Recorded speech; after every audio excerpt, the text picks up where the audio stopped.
And I encourage you to use this time at home to get back in the Word, read our Bibles, and spend time with our families.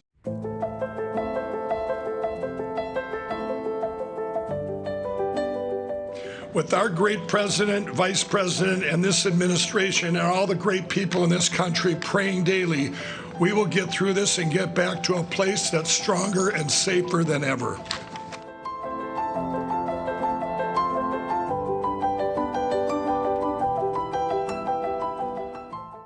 You know, my story goes back to when I was a kid. I can look back now and see where some of it manifested. I think all addictions manifest from childhood or trauma. So like, you know, you have veterans that get traumatized later on, or you might have somebody dies, tragic accident. But those two things, and mine was, my parents divorced when I was 7 years old. Divorces weren't common back then. So I'm in a school going, you know, not fitting in. I would either be very shy, which carried with me my whole life. I couldn't talk to people. If I was in a place with strangers, I would not talk.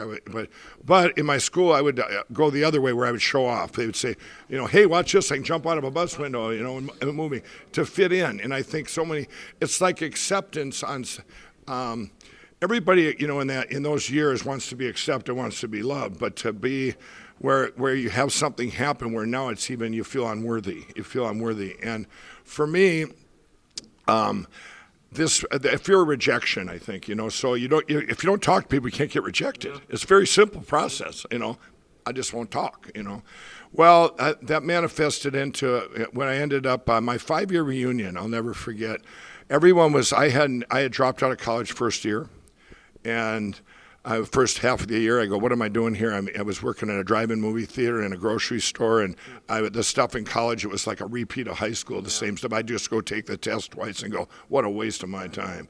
So I left, and I got fired at the grocery store. They said, you know, not over being not a good worker, it was other things. I would argue with him about everything. Like, why do you do this for your employees? He says, if you don't like it, get your own company, you know, and just things that didn't make sense. And my 5-year reunion, all these guys they're starting families, and they're finishing. They'd finished college, and they had maybe working with the same employer, so they're way ahead. You know, they're advancing, and I'm going.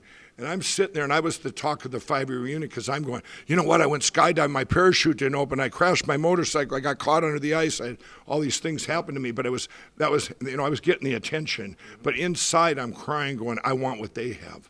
All I wanted was the family. All I wanted was to have, you know, that's all I could think of. And in 1987, I ended up, got married, and I had a 20-year marriage, and we, very functioning addicts. Then I became an entrepreneur. I would always, my sister flooded a second-story building of an apartment complex, so I became a carpet cleaner.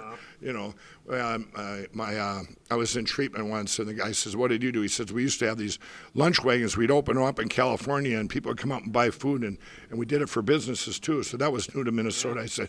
I told my buddy, come and pick me up in treatment. We're going to be rich. We're going to buy a truck, and we'll sell food to people. So we did that, and but at 20 years, I was a very functioning cocaine addict. Once I got cocaine, I could talk to people. It was, you know, if I was in my bar, if someone came into my bar at 2 p.m, let's say, and I didn't know him, and he's the only one in there, and I'm straight, I would give him a drink, and it would be no small talk. If you need anything, let me know. I'd go over here and act like I was busy just so I wouldn't have to talk to him. So all these things that, you know, this fear of rejection, it carried with me. I invented My Pillow in 2004 after I had sold the bars. It was devastating at the time, going, oh, you know, this is true. I look back now, it was a peg that had to happen. And then it switched to crack cocaine. And crack's a whole different drug where you can't, most people that say, you invented My Pillow in 2004 and you quit everything in 2009. I'm going, well, here's My Pillow. It was just like a pulse rate, you know, just a pulse during that time. And I put everything I had into inventing the pillow, and I got it in a dream from God. And I was turned down everywhere. Once I had invented, everybody turned me down. It was a complete shutout. They're going, I'd go into a box store, I got the best pillow ever, how many you want? And they're going, you need to leave. And anyway, I lost a 20-year marriage. We were making the pillows. It got to the point where we were making them. I ended up doing home shows and fairs. But an interesting thing happened with the home shows and fairs. If I put a table in between me and the people, I could talk to them. And if I stood out behind that, I couldn't talk. But I didn't need drugs, because what was happening was people would come in and say, wow, this pillow changed my life and all this. And it wasn't about the money. It made me feel good that I was helping. I wanted to help people so much.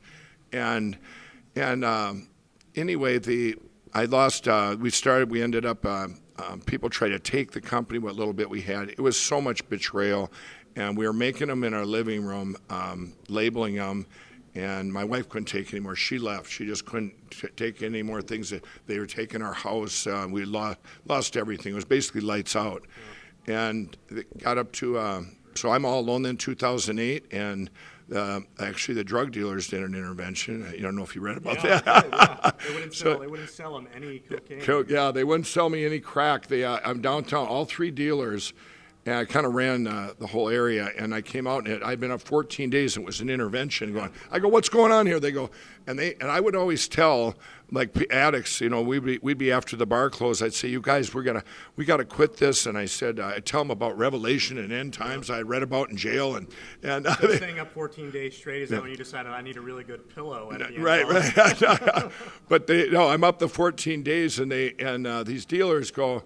And they cut me off, and I had a few crack rocks left, and I finally the last one went to sleep, and I snuck on down to the streets, 2 a.m, couldn't get crack anywhere. I come back up an hour later, and here's what he said.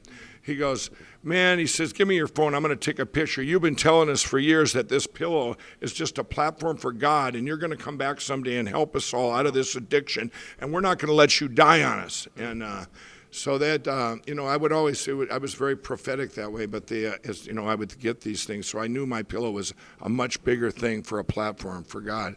And then later that year, this will be important, is my friend came to me. We were equal. We had both done cocaine at the same time, both started crack at the same time. And he had been clean for 3 years. I heard he had found Jesus. Wow. And he came I hadn't seen him in a year. He came walking in. I'm all by myself out at this place. And they go, Dick, what are you doing here? He goes, the Lord led me here. And I go, well, as long as you're here, I got some questions for you. Huh. I said, is it boring? He said, no, man, it ain't boring. But I drilled him with questions because I trusted what he had to say, because he had made it through, and he was my, you know what I mean, my equal. So nobody's been where, addicts say, well, nobody's been where I've been, or nobody's been where they've been, or who are you to counsel me just because you went to school? Have you been where I've been? And so there was that was pretty amazing. The family unit, it even did a poll when I went through. When I actually got saved in February 18, 2017. So God was chasing me for a long time. Let's get that right out in the open. I wore my cross on TV. I wanted to be that guy, but I longed for. Even my own family. My daughter came upstairs one time, and it was in 2007 when everything was crumbling, and she looked at me and she says, we're a dysfunctional family. I go, I don't know what that means, but don't you ever say that again. We're a very normal family. We're normal, and that bothered me. And then my son in 2008, another thing that happened in 2008 before I quit in 2009, we had been down hunting together, and he was living with me. And I didn't realize, I thought I was hiding everything from him. He stood in my driveway, and he had a tear in his eye, just his lips quivering, telling me, he said, I want to go live with my brother. Wow. So that was, that, and those things that, I'm going, wow, it's not, how that affected me.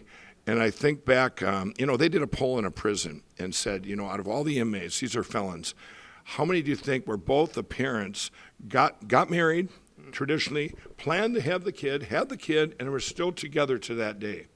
0%.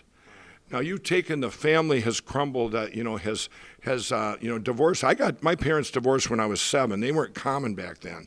Now it's like commonplace. It's like, it's so sad. You've taken God out of the schools and family out of, people's lives, and all this, this is a family, this, and this. No, that's not a family. Well, Mike, thanks so much for taking the time to join us guys. today. Awesome. And thank you, everyone.